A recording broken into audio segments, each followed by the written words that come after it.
Hello दोस्तों, स्वागत है आपका हमारे चैनल स्टडी टेक पर। तो जैसा कि आप सभी लोग जानते हैं, आपके बीए के प्रवेश परीक्षा की तैयारी और साथ ही साथ अन्य कोर्स के प्रवेश परीक्षा की तैयारी इसी चैनल पर कराई जा रही है। और आज के इस वीडियो में हम लोग भारतीय राजनीति यानी कि इंडियन पॉलिटी से रिलेटेड बहुत सारे एमसीक्यू क्वेश्चन को देखेंगे। हम लोगों ने ऑलरेडी भारत का इतिहास और भारत एवं विश्व का भूगोल जो भी टॉपिक है, इससे रिलेटेड बहुत सारे एमसीक्यू क्वेश्चन को देख लिया था, ठीक है, जो कि इसी चैनल पर आपको अपलोडेड वीडियो मिल जाएंगी। और साथ ही साथ भारतीय राजनीति से भी रिलेटेड कुछ एमसीक्यू क्वेश्चन को देख लिया था। और आज के इस वीडियो में हम लोग क्वेश्चन नंबर 53 से स्टार्ट करेंगे, ठीक है। इसके पहले हम लोगों ने 52 तक देख लिया था। और जो भी स्टूडेंट राष्ट्र गौरव वाले हैं उनके लिए यह टॉपिक बहुत ही इंपॉर्टेंट है, क्योंकि जब आप देखेंगे राष्ट्र गौरव का 50 से जो 100 तक का क्वेश्चन होता है वह बेसिकली इंडियन पॉलिटी से रिलेटेड ज़्यादा होता है, जिसमें आर्टिकल पूछे जाते हैं और इंडियन पॉलिटी से रिलेटेड ही क्वेश्चन पूछे जाते हैं, ठीक है। तो चलिए आज के वीडियो को स्टार्ट करते हैं। और यह मेरा नाम बिल्कुल नहीं है, ठीक है, यह मेरा नाम नहीं है जो लिखा है यहाँ पर, क्योंकि मैंने कभी बीए की प्रवेश परीक्षा की तैयारी की ही नहीं थी। और यह मैं बुक आपको पहले बता चुका हूँ, मैं किसी और से मांग के लेके आया हूँ, ठीक है। तो यह मेरा नाम नहीं है। तो सबसे पहला क्वेश्चन है, भारतीय सीमाओं का सर्वोच्च सेनापति होता है। आपको बताना है कि जो भारतीय सीमाएँ होती हैं उसका सर्वोच्च सेनापति कौन होता है। तो यह बहुत ही इजी क्वेश्चन है, क्योंकि आपने इंटरमीडिएट में पढ़ा होगा कि जो भारतीय जितनी भी सेवाएं होती हैं उसका जो सर्वोच्च सेनापति होता है सभी का, वह राष्ट्रपति होता है, ठीक है। तो इसका राइट आंसर है क्या? ऑप्शन नंबर ए, राष्ट्रपति। अगला है, भारत के प्रथम राष्ट्रपति कौन थे? यह भी बहुत ही इजी क्वेश्चन है। भारत के प्रथम राष्ट्रपति कौन थे? डॉक्टर राजेंद्र प्रसाद। अगला है, निर्विरोध चुने जाने वाले एकमात्र राष्ट्रपति कौन थे? तो निर्विरोध का मतलब उनके विरोध में उस साल कोई खड़ा नहीं हुआ था, ठीक है, वह निर्विरोध चुने गए थे राष्ट्रपति। ऐसे राष्ट्रपति कौन थे? ठीक है, यह बहुत ही इंपॉर्टेंट क्वेश्चन है, इसको भी मार्क कर लीजिएगा। और इसका राइट आंसर है आपका ऑप्शन नंबर सी, नीलम संजीव रेड्डी, ठीक है। राइट आंसर है ऑप्शन नंबर सी, नीलम संजीव रेड्डी। अगला है, राष्ट्रपति पर महाभियोग का आरोप संसद के किस सदन द्वारा लगाया जाता है?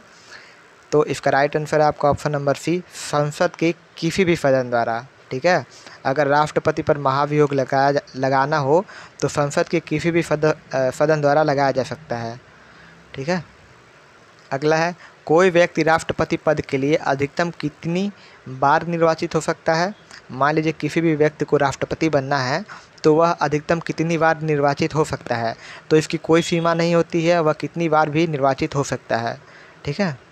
अगला है, राष्ट्रपति को पद एवं गोपनीयता की शपथ कौन दिलाता है? यह आपका बहुत ही अच्छा क्वेश्चन है। आपको बताना है कि राष्ट्रपति को पद एवं गोपनीयता की जो शपथ दिलाता है वह कौन दिलवाता है। तो इसका जो राइट आंसर हो जाएगा आपका ऑप्शन नंबर बी हो जाएगा, उच्च न्यायालय के मुख्य न्यायाधीश, ठीक है।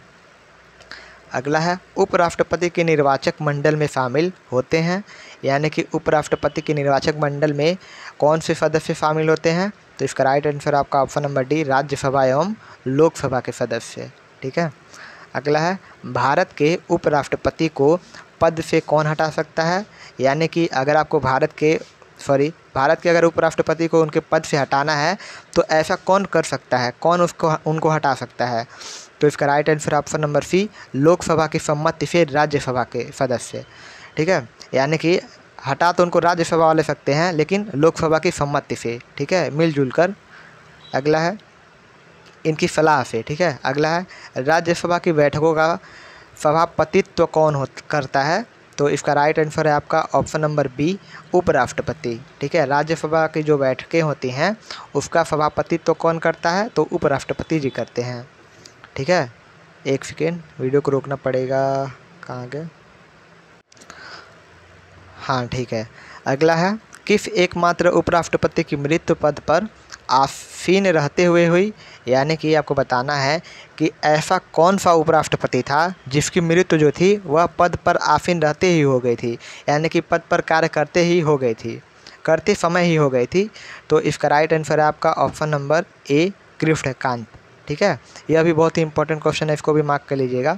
अगला है, निम्नलिखित में से कौन संसद का अस्थायी एवं उच्च सदन है?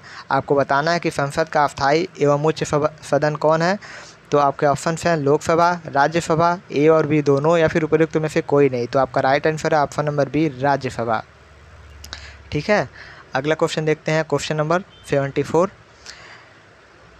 राष्ट्रपति द्वारा राज्यसभा में कितने सदस्यों को मनोनीत किया जाता है? तो अगर आपको इसका आंसर पता है तो आप सभी लोग कमेंट में बता सकते हैं, ठीक है। इसका राइट आंसर है आपका ऑप्शन नंबर बी 11। अगला है, राज्यसभा में किस राज्य के प्रतिनिधियों की संख्या सर्वाधिक है? यानी कि राज्यसभा में ऐसा कौन सा राज्य है जिसमें प्रतिनिधियों की संख्या सर्वाधिक है? तो ऑब्वियसली उत्तर प्रदेश ही होगा, क्योंकि यह सबसे बड़ा है, ठीक है। अगला है, लोकसभा के लिए प्रथम आम चुनाव कब हुआ था? तो इसका राइट आंसर आपका ऑप्शन नंबर बी 1952 में।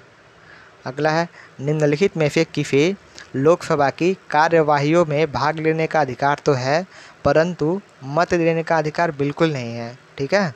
यानी कि लोकसभा के कार्यवाहियों में भाग लेने का अधिकार तो है, ऐसा कौन है, लेकिन मत देने का अधिकार बिल्कुल नहीं है, ठीक है।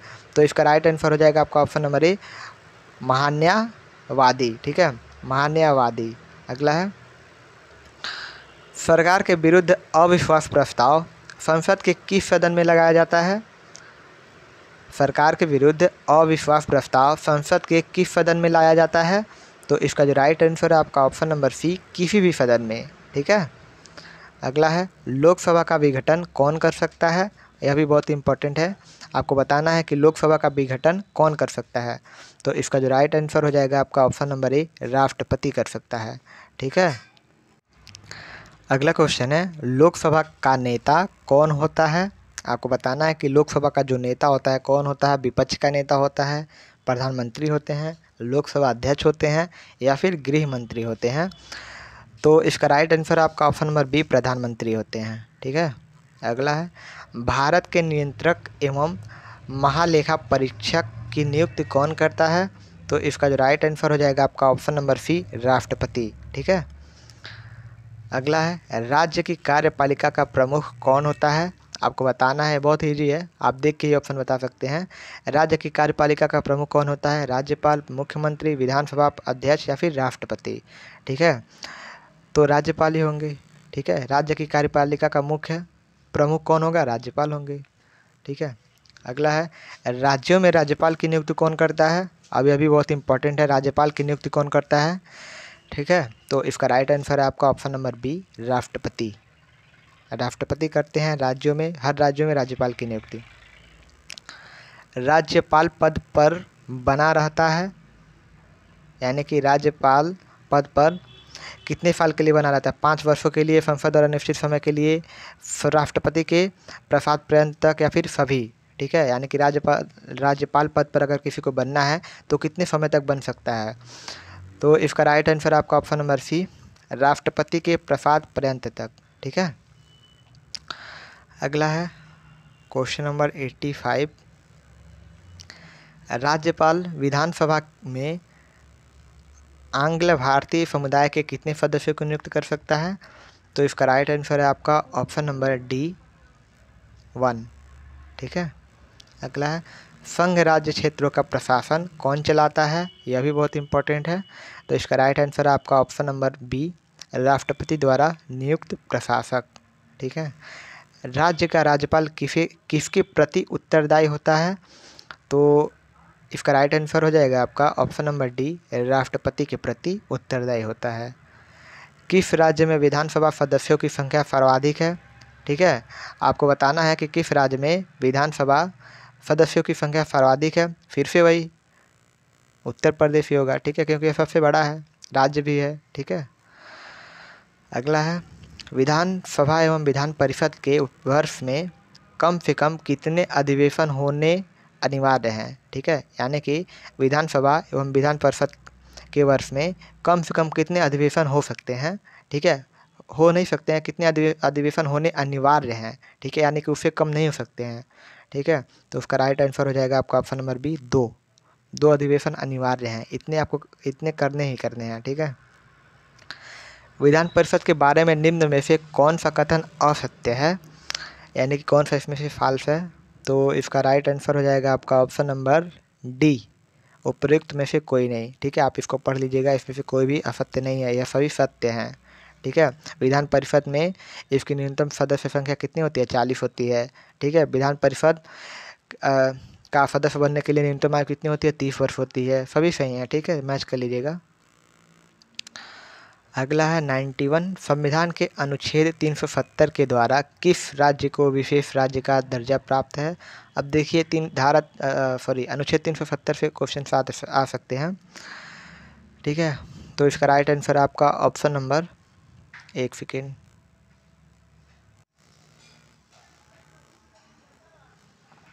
तो इसका राइट आंसर आपका option number C, Jammu Kashmir, ठीक है।